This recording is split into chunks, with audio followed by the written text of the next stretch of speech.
It's time for another anime recipe. From the anime, The Disastrous Life of Saiki K, the main character, Saiki Kuso, loves eating coffee jelly.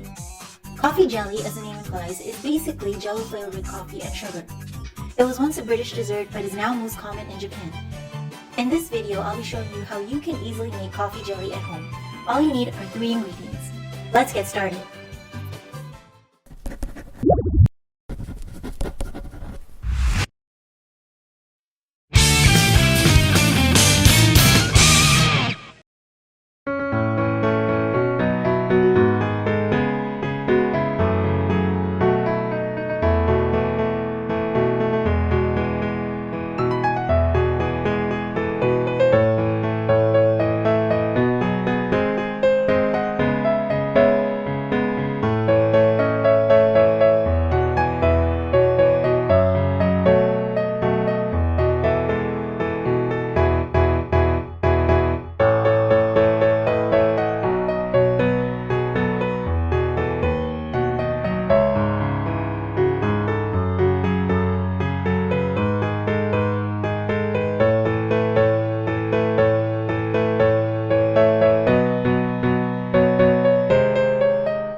If you like this video, give it a thumbs up and click that subscribe button to see more videos from me. Thanks for watching!